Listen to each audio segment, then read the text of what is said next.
Pak Yudi, kami sedang Pak Anjagono untuk memberikan pelajaran.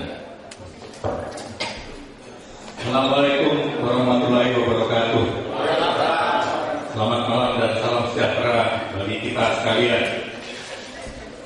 Sungguh saya sangat berbahagia bahwa pada hari ini bisa bersama-sama mengadakan halal bihalal utamanya yang baru bisa kita laksanakan setelah berapa lama kita merayakan Idul Fitri. Dan kebetulan dalam beberapa kegiatan Sektor Summit saya banyak tidak bisa ikut, dan oleh karenanya saya pikir tidak salah kalau saya menyiapkan untuk kita bisa bertemu pada malam hari ini. Jadi satu hal yang ingin saya sampaikan dengan keberhasilan kita sebagai Sektor Summit, karena selama ini setelah kita reformasi bangsa ini kan tidak pernah punya lagi prestasi yang patut dibanggakan. Bahwa sekarang kita punya 2 juara dunia ini baru-baru saja. Tapi sebelumnya setelah kita reformasi boleh dikatakan kita hampa akan prestasi di tingkat internasional yang bisa dibanggakan oleh bangsa kita. Oleh karena itu pada saat teman-teman meminta saya untuk sebagai ketua umum Sektor Summit, saya katakan asal kita serius dan mau bekerja keras untuk betul-betul mewujudkan kita mampu mencetak The Sektor Summiter, saya bersedia, saya katakan begitu. Lalu kita bekerja dengan keras, para pendaki kita siapkan dengan bagus. Alhamdulillah sampai dengan hari ini kita mampu mencetak 4 orang The Sektor Summiter. Tepuk tangan.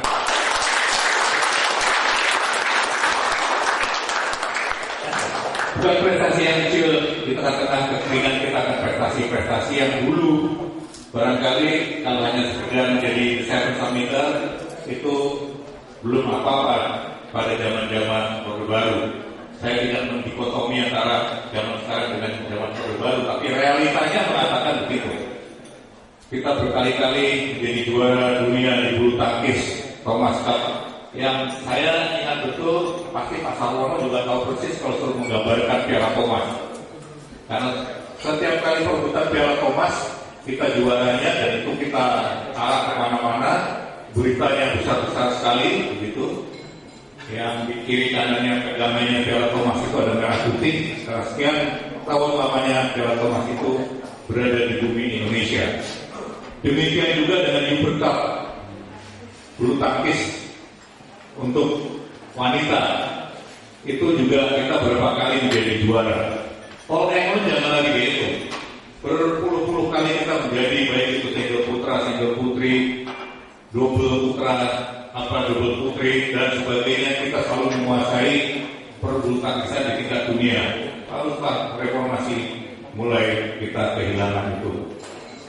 PSSI kita kalau belum 12-0 masih bangga mengatakan ya cuma kalah 3-0, cuma kalah 4-0, kalau 12-0 baru kalah begitu. Padahal saya kan dulu zaman saya masih muda tahun 60-an.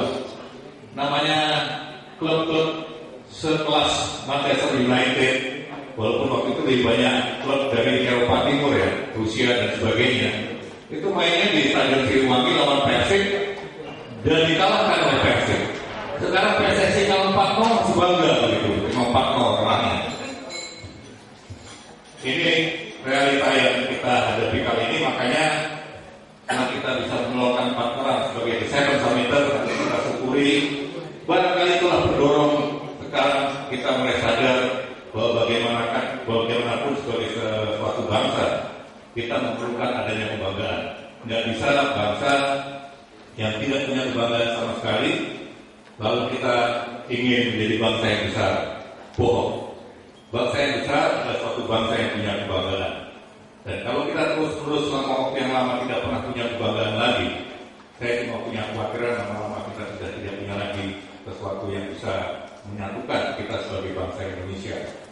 Saya khawatir suatu saat kalau orang Indonesia di luar negeri ditanya, dia nggak ngaku sebagai orang Indonesia, ngakunya orang Malaysia supaya tidak diejek-ejek karena memang tidak pernah punya kebanggaan. Jadi saya berterima kasih, kita semua wajib berterima kasih bahwa pada akhirnya minimal ada 4 Sektor Summiter di antara kita yang itu sedikit memberikan setetes air yang prestasi-prestasi yang ke depan ini akan terdorong dengan kita sudah menorehkan suatu prestasi yang bukan sesuatu yang kecil. Begitu.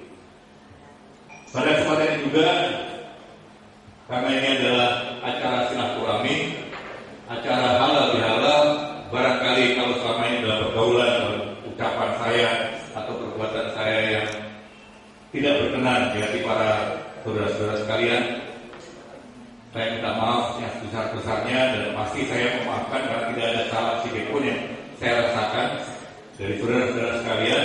Tetapi karena ini merupakan suatu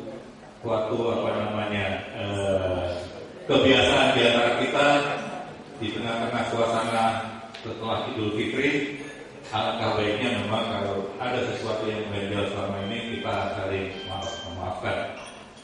Kira-kira itu.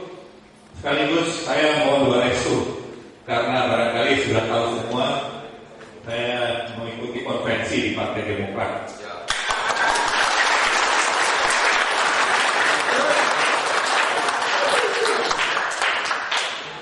Bukan karena bapak saya sudah berkiprah lama sekali untuk memberikan sesuatu kepada bangsa ini. Saya dari sejak 71 sampai dengan 2006 saya berkiprah sebagai Panglima TNI. Banyak hal yang saya lakukan, tapi kemudian setelah saya pensiun juga banyak kawan-kawan yang mengajak saya untuk beraktivitas di kegiatan sosial termasuk Seven Summit ini. Jadi saya aktif di Seven Summit sebagai ketua umum. Lalu saya bersama Pak Anies Baswedan, bersama Pak Eri Riana, aktif di Gerakan Indonesia Mengajar. Yang Gerakan Indonesia Mengajar itu tujuan utamanya adalah mencetak yang utama, Pak Sarwono, mencetak para generasi muda bangsa yang punya potensi untuk menjadi pemimpin, agar kemudian suatu saat mereka jadi pemimpin yang membumi. Karena selama setahun mereka kita tugaskan di daerah-daerah terpencil mengajar SD, walaupun mereka fresh graduate dari S1, S2, tapi mereka mengajar SD karena yang diutamakan agar kemudian mereka paham bahwa bangsa kita ini masih banyak sekali rakyatnya yang perlu dibantu. Yang untuk mendapatkan akses air bersih saja mereka harus pergi 2-3 kilo. Untuk ke puskesmas mereka harus menyeberangi pulau. Yang kadang-kadang daerah itu listrik pun nggak ada. Saya pernah mendatangi nggak jauh-jauh, hanya sekitar 36 kilo dari DKI Jakarta ini, di Lebak. Lebak itu listrik belum ada, SD belum ada. Yang anak-anak yang tinggal di Lebak ini, dia bersekolah harus jalan kaki sejauh 3-4 kilo. Anak-anak SD kecil, yang akhirnya orang tuanya tidak membiarkan mereka untuk pergi studi karena takut, banyak mereka yang tidak bersekolah. Tapi kemudian setelah kita mengirimkan para pengajar muda ini, lalu mereka berupaya untuk bisa melobi Pemda agar listrik masuk ke kampung itu, kemudian juga SD.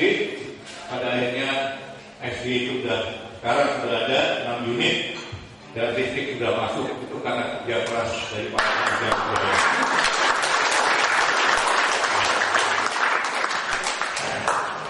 Yang kita harapkan dari mereka adalah suatu saat sama dengan bapak-bapak yang tergabung dalam Wanagri, bapak-bapak yang sekarang ini ikut aktif di dalam Seven Summit Expedition, agar lalu kemudian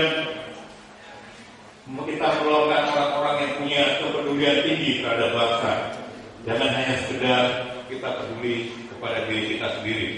Dan kita sudah bisa membuktikan, Wanagri sudah bisa membuktikan bahwa selama ini banyak sekali hal yang dilakukan oleh Wanagri.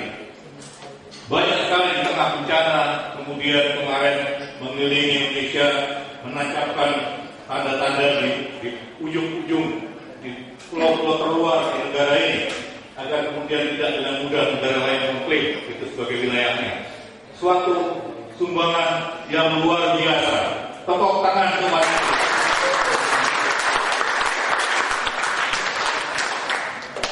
lalu kita selalu tidak pernah absen di setiap kali terjadi bencana alam.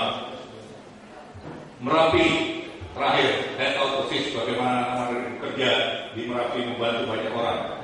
Belum bencana yang lain yang selalu tidak Wanagri selalu hadir saat orang memerlukan untuk mendapatkan pertolongan di juga kemudian bendera warna biru kibar, yang kemudian kita juga bisa mengibarkan bendera di 7 puncak dunia. Bendera merah putih yang selama ini kita banggakan, ya, selama ini kita hormati, dan kita mampu mengibarkannya itu di 7 puncak dunia. Bapak dan Ibu sekalian, masih banyak hal yang saya lakukan, termasuk saya sebagai anggota Majelis Wali Amanat UI. Kalau datang di Majelis Wali Amanat UI bukan apa-apa. Kita tahu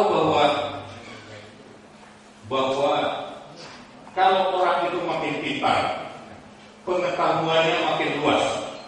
Tetapi kalau mereka itu tidak dilandasi dengan moral yang tinggi, yang terjadi adalah dengan kepandaiannya, lalu mereka melakukan tindakan yang kita lihat hari-hari sekarang ini, yang hampir setiap hari berita mengenai korupsi. Korupsi itu tidak dilakukan oleh orang lulusan SD, SMP, SMA, tidak. Dilakukan oleh mereka-mereka yang S1, S2, S3, profesor. Makin pintar, makin ilmunya makin tinggi, tapi moralitasnya tidak ada, maka kerusakan yang dihasilkan makin besar. Saya percaya kita punya moralitas yang tinggi.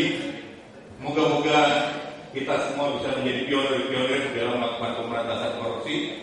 Karena kalau uang yang dikorupsi itu bisa betul-betul ditujukan untuk kepentingan rakyat yang sekarang masih hidup di bawah, pendapatannya di bawah Rp10.000 sehari, lalu bisa kita alirkan kepada mereka. Barangkali kita sekarang 15 tahun setelah reformasi ini, mungkin kita sudah bisa mengentaskan kehidupan 10-15 juta orang. Tapi realitanya uang itu akhirnya hanya dinikmati oleh segelintir, 2 bintir orang.